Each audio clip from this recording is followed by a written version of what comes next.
నిన్న రాత్రి జర్నలిస్ట్ శంకర్ ఎవరైతే ఉన్నారో న్యూస్ లైన్ ఛానల్ ఓనర్ ఎవరైతే ఉన్నారో ఆయన పైన కూడా కొంతమంది దాదాపు 20 మంది గూండాలు దుండగులు దాడి చేసినారు. సో ఆ విజువల్స్ కూడా మీరు నిన్న చూసే ఉంటారు.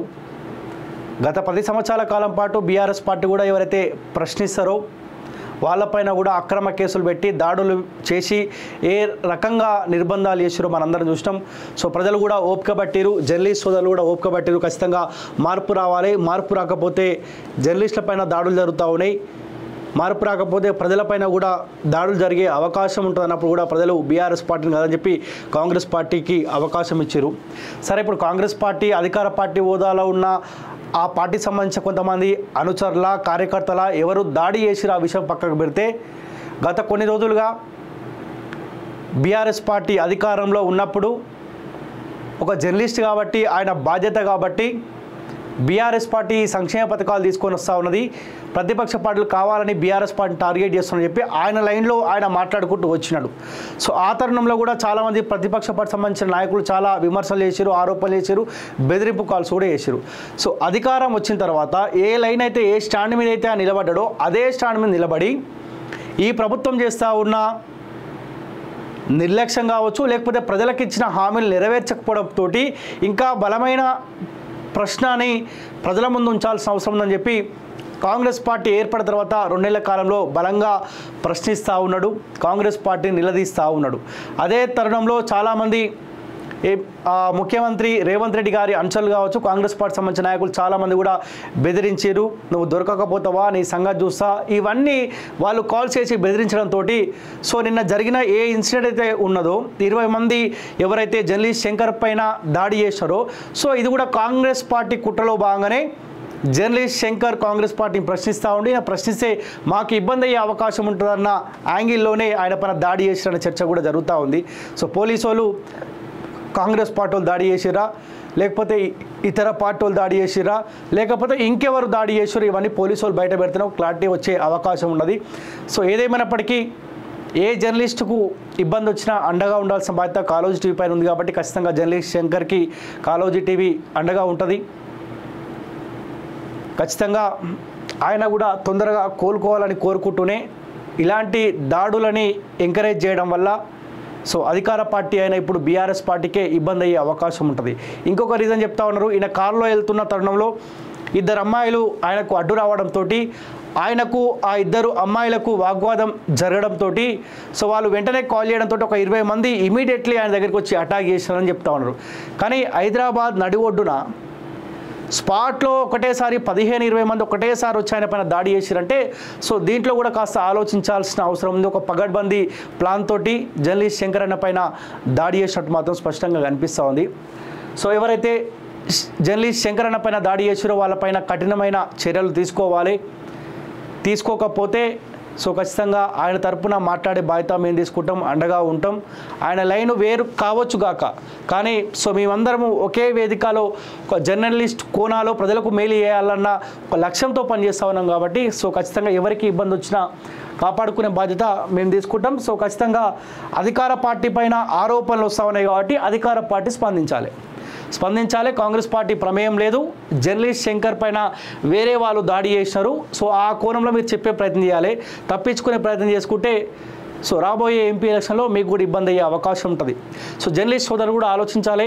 ఈరోజు జర్నలిస్ట్ శంకర్ అన్నకు ఈ పరిస్థితి వచ్చింది, రేపొద్దుగాల ఇంకో జర్నలిస్ట్ కూడా ఈ పరిస్థితి వచ్చే అవకాశం ఉంటుంది. సో ఈ దాడితోటే మనం ఇంకా పులి స్టాప్ పెట్టాల్సిన అవసరం ఉంది. లేకపోతే ఈ దాడిని కనుక మనలాంటి వాళ్ళని కూడా ఎంకరేజ్ చేయడం వల్ల సో ఇంకో వాళ్ళకు కూడా ఈ పరిస్థితి వచ్చే అవకాశం ఉంటుంది. ఎట్టి పరిస్థితులు ఇలాంటివి మనం ఎంకరేజ్ చేయొద్దు. జర్నలిస్ట్ శంకర్పై హత్యాయత్నం, ప్రజాపాలనలో పాశవిక దాడి, ప్రభుత్వాన్ని ప్రశ్నిస్తున్నాడనే అక్కస్తో జర్నలిస్ట్ శంకర్పై అరాచకముఖ దాడి, రేవంత్ సర్కార్ వైఫల్యాలపై నిత్యం ప్రశ్నిస్తున్న గలం, ప్రభుత్వాన్ని అప్రతిష్ట పాలు చేస్తున్నాడన్న కోపంతో గూండాలతో దాడి చేయించినట్టుగా అనుమానం. పోలీస్ స్టేషన్లో శంకర్పై రివర్స్ కేసు, పక్కా ప్లాన్తో వచ్చిన గుండాలు జర్నలిస్ట్ శంకర్పై పోలీస్ స్టేషన్లో 2 అమ్మాయిలు రివర్స్లో ఫిర్యాదు చేశారు. తమతో జర్నలిస్ట్ శంకర్ అసభ్యంగా ప్రవర్తించాడంటూ కంప్లైంట్ ఇచ్చారు. శంకర్పై దాడి చేసిన మహేష్ అనే వ్యక్తి పోలీస్ స్టేషన్లో పోలీసులకు 3 సార్లు 3 స్టోరీలు చెప్పాడు. కేసులో భాగంగా సీన్ రీకన్స్ట్రక్షన్ వచ్చిన పోలీసులు సైతం మహేష్ చెప్పిన దానికి ఇక్కడ జరిగిన సీన్కు పొంతన లేదనే అభిప్రాయానికి వచ్చినట్టు తెలుస్తున్నది. అనుకున్నదే అయింది, దాడి చేస్తారని ఊహించినట్టుగానే జరిగింది. కాంగ్రెస్ సర్కార్ అధికారంలోకొచ్చిన నాటి నుంచి రేవంత్ సర్కార్ వైఫల్యాలను వరుస కథనాలు రాస్తూ వస్తుంది. తెలంగాణ పత్రిక న్యూస్ లైన్ తెలుగు ఛానల్ అడుగడుగున ప్రశ్నిస్తూ ప్రజాగలంగా పేరుందాడు జర్నలిస్ట్ శంకర్. రైతు బంధు దగ్గర నుంచి కరెంటు కోతల దాకా, కాళేశ్వరంపై కుట్రల నుంచి రుణమాఫీ అంశం దాకా ప్రతి దాన్ని అంశాల వారీగా ప్రశ్నిస్తూ వచ్చాడు. ప్రజల తరపున ప్రజాగలంగా సమస్యలు వినిపిస్తూ వచ్చాడు.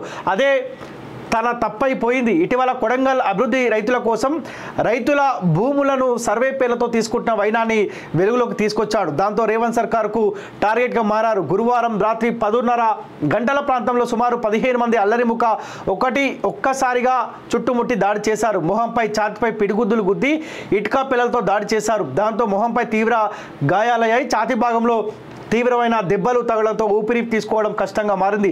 జర్నలిస్ట్ శంకర్పై దాడి జరుగుతున్న క్రమంలో అడ్డుకోబోయిన అతని ఆఫీస్ సిబ్బందిపైన దుండగులు దాడి చేశారు. దాడి ఘటనపై వీడియో తీస్తున్న శివ అనే ఉద్యోగి ఫోన్ను దుండగులు పగలగొట్టారు.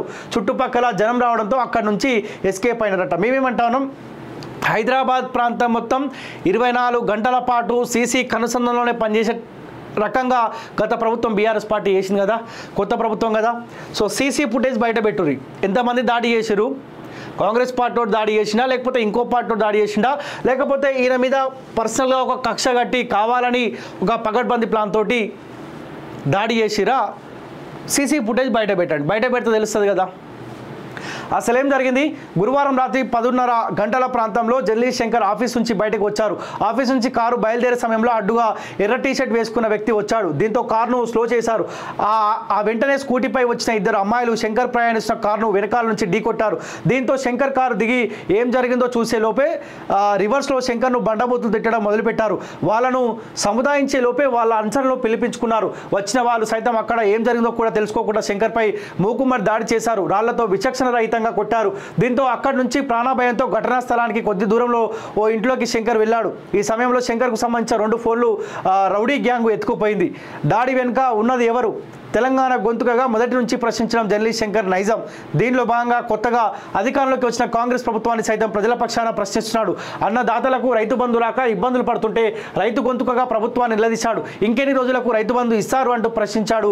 ఎండిన పంట పొలాలు, రైతన్నల సాధక బాధలు చూపించాడు. కరెంటు కష్టాలు, తాగునీటి బాధలు, ఆటో డ్రైవర్ల ఆవేదనలు, కాళేశ్వరంపై కుట్రలు, ఇలా అన్ని వర్గాల వారి బాధలను చూపించాడు. ప్రభుత్వం అమలు చేస్తామన్న పథకాల గురించి నిత్యం నిలదీస్తూనే ఉన్నాడు. ఇటీవల ఇసుక దందాలు, మంత్రుల పాత్రపై వరుస కథనాలు రాశారు. రేవంత్ రెడ్డి ఫోటోలతో ఇసుక దందా, పోలీస్ స్టేషన్ నుంచి మాయమైన లారీలు, మంత్రి సీతక్కవేనా అంటూ వరుస స్టోరీలు రాశారు.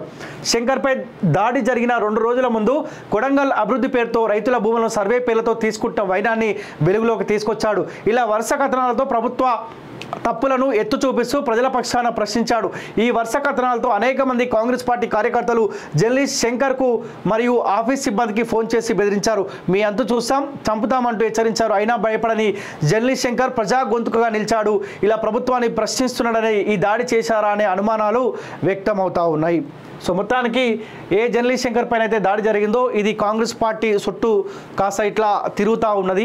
కాంగ్రెస్ పార్టీ అధికారం ఉంది కాబట్టి పోలీస్ వ్యవస్థ, కాంగ్రెస్ పార్టీ సంబంధించిన నాయకులు మేము దాడి చేయలేదు, ఎవరో తెలియని కొంతమంది రౌడీలు దాడి చేశారు, వాళ్ళపైన చర్యలు తీసుకుంటామని చెప్పి కాంగ్రెస్ పార్టీలు సమాధానం చెప్పాలి, పోలీస్ వ్యవస్థ కూడా సమాధానం చెప్పాల్సిన అవసరం ఉన్నది.